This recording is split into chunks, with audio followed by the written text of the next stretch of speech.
Hello, how are you, student? I am well. I hope you are well, and I am. We are going to the online class in Jagabandhu High School, where I am discussing the English second paper class 10 grammar and for narration. To discuss this narration, আমরা আজকে Jagabandhu high school কর্তৃক online class যেহেতু বৈশ্বিক পরিস্থিতির কারণে দীর্ঘ 6-7 মাস আমাদের প্রতিষ্ঠানগুলো বন্ধ হয়ে গেছে। তাই আমরা সরকার কর্তৃক নির্দিষ্ট আমাদের শিক্ষা মন্ত্রণালয় কর্তৃক নির্দেশ মোতাবেক আমরা আমাদের জগবন্ধু হাই স্কুল আমরা অনলাইন ক্লাস শুরু করেছি। তবে আশা করি এই ক্লাসগুলো সকল ছাত্রছাত্রী যদি দেখো অনুসরণ করো তাহলে তোমরা কিছু উপকৃত হবে। আমরা হয়তো বছরের শুরুতেই কিছু ক্লাস করার পর দিয়ে আমরা আমাদের স্কুল প্রতিষ্ঠানগুলো বন্ধ হয়ে গেছে। তো তাই আজ আমরা সেই ধারাবাহিকতা আসিয়া যেটা গ্রামারের ভিতরে একটু জটিল টপিক, সেটা হলো ডাইরেকশন, যেটা নিয়ে হয়তো বা তোমরা অনেক সময় একটু ইতস্তত বোধ করো বা অনেক সময় হয়তো বা নিজেকে অনেক ভয় বা ভীত সম্প্রস্ত ভয় বা ভীত হওয়ার কোনো সুযোগ নেই।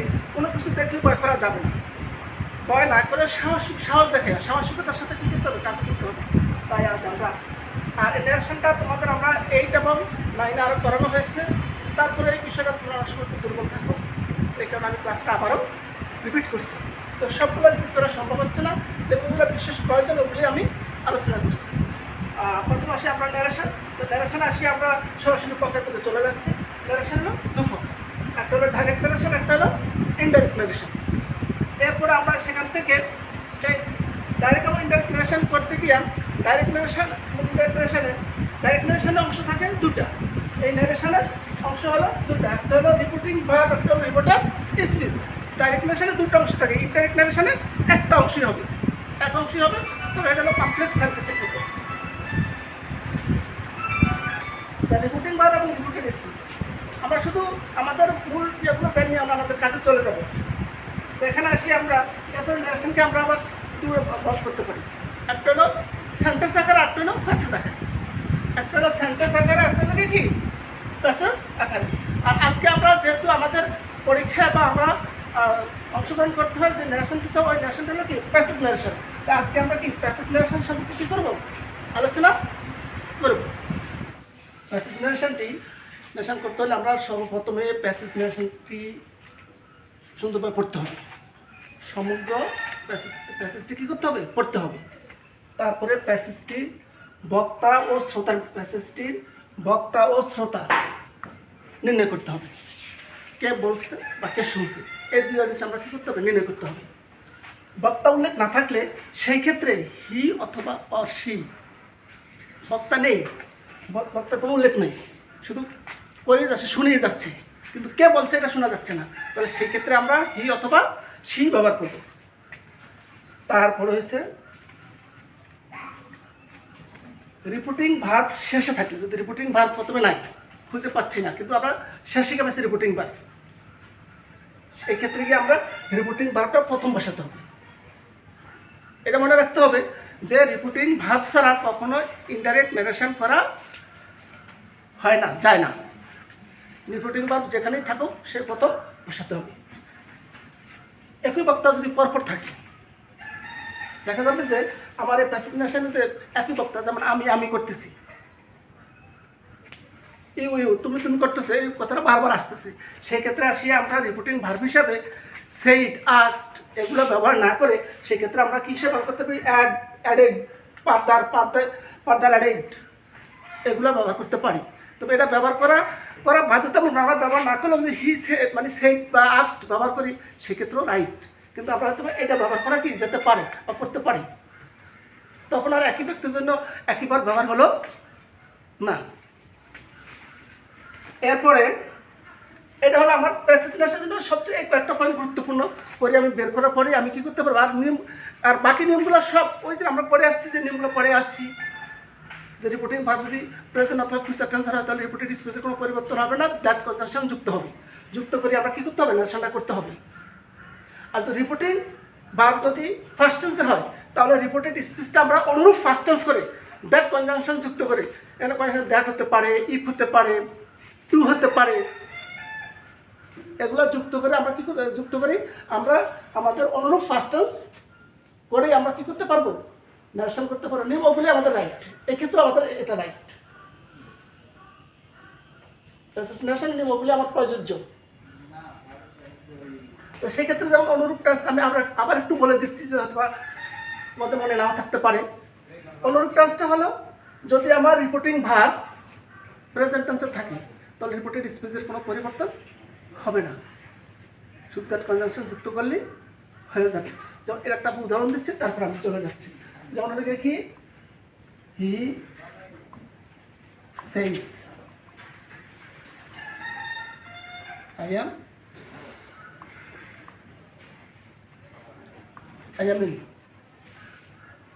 am ill। তো এটা করতে গিয়ে তাহলে এটা সেইটা আছে আমার প্রেজেন্ট ফর্মে, এখন প্রেজেন্ট ফর্মে থাকতে আমার কোনো পরিবর্তন হচ্ছে না, তাহলে হি সেইজ কনজাংশন হিসাবে দ্যাট বসছে, কেন he is ill, he is ill. তাহলে এখানে আমার ইনভার্টেড কমা উঠে যাবে, আগের নিয়মানুপাতে ইনভার্টেড কমা থাকবে না ইনডাইরেক্ট নারেশনে, ইনভার্টেড কমা উঠে যাবে। এবং সেইজটা হলো গিয়ে এখানে আমার আছে কিসের, প্রেজেন্ট টেন্সের, এই কারণে এখানে আমার এটা কোনো পরিবর্তন হয় নাই, এখানে শুধু রিপোর্টেড স্পিচের সাবজেক্টটার পরিবর্তন ঘটছে। কেননা এখানে যেহেতু রিপোর্টিং ভার্বের সাবজেক্ট থার্ড পারসন, ওখানে গেলে আমি reporting verb third person use করতে হচ্ছে, এই জন্য দ্যাট হি ইজ ইন। এরপর আরেকটু যেটা আমি বলছিলাম যে রিপোর্টিং ভার্ব যদি ফার্স্ট টেন্সের হয়, রিপোর্টিং ভার্ব যদি ফার্স্ট টেন্সের হয় তাহলে আমি রিপোর্টেড স্পিচটা অনুরূপ ফার্স্ট টেন্সের হবে আমি বলছিলাম, সেটা হলো হি সেইড, সে বলল।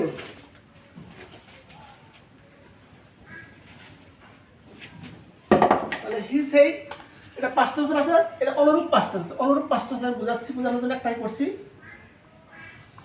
হি সেইড কনজাংশন দ্যাট, তারপরে হি, তাহলে এটা আছে প্রেজেন্ট ইনডেফিনিট, আমরা প্রেজেন্ট কন্টিনিউয়াস, তাহলে হি ওয়াজ ইল।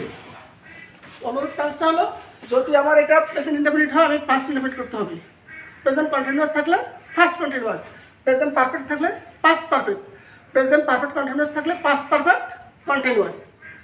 আবার যদি পাস্ট ইনডেফিনিট থাকে তাহলে পাস্ট পারফেক্ট, আর পাস্ট কন্টিনিউয়াস থাকলে পাস্ট পারফেক্ট কন্টিনিউয়াস। যদি পাস্ট পারফেক্ট কন্টিনিউয়াস এবং পাস্ট পারফেক্ট টেন্স থাকে তাহলে কোনো পরিবর্তন হবে না, শুধু দ্যাট কনজাংশন যুক্ত করে দিলেই হয়ে যাবে। এগুলো আগে পড়ানো হয়েছে, এই জন্য এগুলো আমি বিস্তারিত গেলাম একটু আলোচনা করে ছেড়ে দিলাম।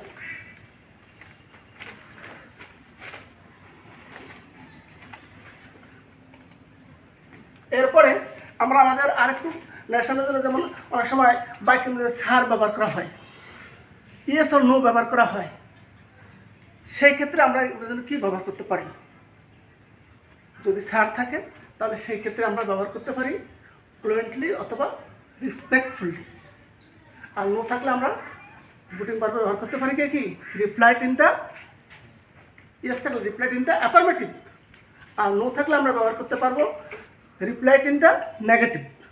কারণ এগুলো তোমাদেরকে আগে পড়ানো হয়েছে, বলা হয়েছে, এই কারণে আমি এগুলো লিখছি না, একটু আলোচনা করে আমরা কাজে চলে যাচ্ছি। তো এখন আমি ছোট্ট দেখে একটা ছোটো অংশ একটা কী করছি প্রেজেন্টেশন করে দেখাচ্ছি, তোমরা দেখো। উদাহরণটা হলো, the teacher said to the boy, do you think that honest is the best policy? The boy said, yes sir, I think so. Then learn to be honest from your boyhood, said the teacher. Thank you, sir, said the boy. May Allah grant you a long life, said the teacher to the boy. এখানে আমরা প্যাসেজটি পড়লাম, পড়ার পরে এখন আমরা নির্ণয় করতে হবে এখানে কথাটা বলছে কে, শুনছে কে, কাকে বলছে এবং কে তার প্রতি উত্তর দিচ্ছে। তাহলে প্রথমে আমরা পেয়ে গেলাম এখানে হলো টিচার, যিনি বক্তা, আর স্রোত হলো দ্য স্টুডেন্ট। তাহলে টিচার এবং স্টুডেন্টের ভিতরে এই প্যাসেজের কথোপকথনটা হচ্ছে। তাহলে আমরা প্রথমে সেই আমাদের কিন্তু করতে গেলে আমাদের সকল নিয়মগুলো কিন্তু মাথায় রাখতে হবে এবং ওই নিয়মগুলো সব এখানে প্রযোজ্য হবে। শুধু ওখানে আমরা সেন্টেন্সের মধ্যে করে ছেড়ে দেই, কিন্তু এখানে ছেড়ে দেওয়া যাবে না, আমরা প্যাসেজ আকারে করে নেব। কথা এটাই, আর অন্য কিছু না এখানে। তো the teacher said to the boy, do you think that honest is the best policy? এখানে প্রশ্নবোধক চিহ্ন আছে। তাহলে আমার স্পিচটা হলো ইন্টারোগেটিভ সেন্টেন্স, আর দ্য টিচার সেড আমার রিপোর্টিং ভার্বটা আছে অ্যাসার্টিভ থাকলেও আছেটা কি পাস্ট টেন্সে। তাহলে যেহেতু পাস্ট টেন্সে আছে তাহলে সেহেতু, আর ইন্টারোগেটিভ সেন্টেন্সে আমি ন্যারেশন করতে গেলে আমি রিপোর্টিং ভার্ব হিসাবে আস্কড ইনকোয়ারি ডিমান্ড ব্যবহার করতে পারি। তো সেক্ষেত্রে আমি এখন the teacher asked the boy, তো ছাত্র শিক্ষককে জিজ্ঞাসা করলো, শিক্ষক ছাত্রকে জিজ্ঞাসা করলো। যেহেতু এটা আছে টু বি ভার্ব, অর্থাৎ টু বি ভার্ব দ্বারা প্রশ্ন করা আছে, টু বি ভার্ব দ্বারা প্রশ্ন করা থাকলে সেই ক্ষেত্রে গিয়ে আমরা এখানে কনজাংশন হিসাবে ইফ ব্যবহার করবো। আর যদি ডাব্লিউএস কোশ্চেন দ্বারা প্রশ্ন করা থাকে তাহলে ডাব্লিউএস কোশ্চেনটা দিয়ে আমরা কী করতে পারবো, কনজাংশন হিসাবে ব্যবহার করতে পারবো। তো সেই ক্ষেত্রে ইফ, এখানে সাবজেক্ট হিসেবে আছে ইউকে স্টুডেন্ট, স্টুডেন্ট এখানে ইউ পরিবর্তে আসবে হি, যেহেতু এখানে বয় তার থার্ড পারসন। তাহলে if he thought that honest is the best policy, full stop, প্রশ্নবোধক চিহ্ন উঠে যাবে। ইনডাইরেক্ট ন্যারেশনে কখনো প্রশ্নবোধক চিহ্ন থাকবে না, অ্যাসার্টিভ হয়ে যাবে। দ্বিতীয় বাক্যটা আছে দ্য বয় সেড, বালকটা বললো yes sir I think so, বালকটা বললো যে হ্যাঁ স্যার আমি তাই মনে করছি। তাহলে কি হবে, ইয়েস স্যার। দি বয়, তাহলে ইয়েস স্যার থাকলে রেসপেক্টফুলি ইন দ্য অ্যাফার্মেটিভ বা politely in the affirmative negative, যদি ইয়েস আছে তাহলে সে সত্যতার সাথে আনন্দের সাথে, তাহলে the boy respectfully replied in the affirmative, replied in the affirmative, সে হাসি উত্তর দিল and said that he thought so, he thought so. যেহেতু আমার রিপোর্টিং ভার্বটা আছে ফার্স্ট টেন্সে, সুতরাং আমার এটা কি হচ্ছে পাস্ট টেন্সে, ইন্টারমিডিয়েট আছে পাস্ট, প্রেজেন্ট ইন্টারমিডিয়েট আছে পাস্ট ইন্টারমিডিয়েট চলে গেছে থট। তারপরে সেন্টেন্স আছে then learn to be honest from our boyhood said the teacher. তাহলে শিক্ষক ছাত্রদের উদ্দেশ্যে বলছে যে আমাদের বাল্যকাল থেকেই সততা শিখতে হবে। তো সেক্ষেত্রে বলছে কি টিচার, তাহলে দেন দ্য টিচার, দেন যেহেতু এটা আমি পরেও ফলো কিন্তু আগে তো বসে দিলি better. Then the teacher advised, এটা আমাদের ইম্পারেটিভ সেন্টেন্স আছে। তাহলে দ্য টিচার অ্যাডভাইসড হিম, ওই ছাত্রকে উপদেশ দিল to learn to be honest from his boyhood, from his boyhood. এটা ইম্পারেটিভ সেন্টেন্সে আছে আদেশসূচক বাক্যে। তো সেই ক্ষেত্রে এখানে অ্যাডভাইস হবে, আর টু বিভাগ কনজাংশন হিসেবে টু ব্যবহৃত হবে। আর টুর পরে বাক্যাংশ যেটা থাকে ওটা অপরিবর্তিত, কোনো পরিবর্তন হবে না, যদিও ট্রান্সের যে ট্রান্সে হোক না কেন, কিন্তু টুর পরে কোনো পরিবর্তন হবে না। তারপরে বাক্যটা আছে thank you sir said the boy. এখন বালকটা শিক্ষকের ধন্যবাদ জানাল। তাহলে the boy respectfully thank the teacher, সে সশস্ত্রী কী করলো, শিক্ষকের ধন্যবাদ জানাল, অভিনন্দন জানাল। লাস্ট বাক্য হলো may Allah grant you a long life said the teacher to the boy. শিক্ষকই ছাত্রকে বলছে the teacher grant that Allah might grant him a long life. প্রিয় শিক্ষার্থীরা, আমরা আজকে এই যে প্যাসেজ রিলেশনটা লিখলাম, পড়লাম এবং কাজটা করলাম, আশা করি তার থেকে তোমরা অবশ্যই কিছুটা বুঝতে পেরেছো এবং বাড়িতে বসে এগুলো আবার বারবার করো। গ্রামারের ব্যাপারটাই হলো শুধু একবার শিখলে হবে না, এটা বারবার চর্চা করতে হবে, বারবার বাড়িতে বসে বসে তোমরা এগুলো দেখো, চর্চা করো। আর নিয়মগুলো অলরেডি তোমাদের ক্লাসে 9-এ করানো হয়েছে, 10-এ কিছুটা করানো হয়েছিল, ওটার সাথে মিলিয়ে দেখো। মিলানোর পরে তোমরা করতে থাকো, এগুলো ইনশাল্লাহ হয়ে যাবে। যেহেতু বৈশ্বিক পরিবেশ পরিস্থিতি, তাই তোমরা ঘরে অবস্থান করো, ঘর থেকে বের হয়েও না, বাড়িতে এবং স্বাস্থ্যবিধি মেনে চলাচল করবে এবং বাড়িতে থাকো। সবাই সুস্থ থাকো, সবল থাকো এবং সবার সুস্থ জীবন কামনা করে আজকের জন্য আমি এখানে আমার পাঠ শেষ করছি। আল্লাহ হাফিজ।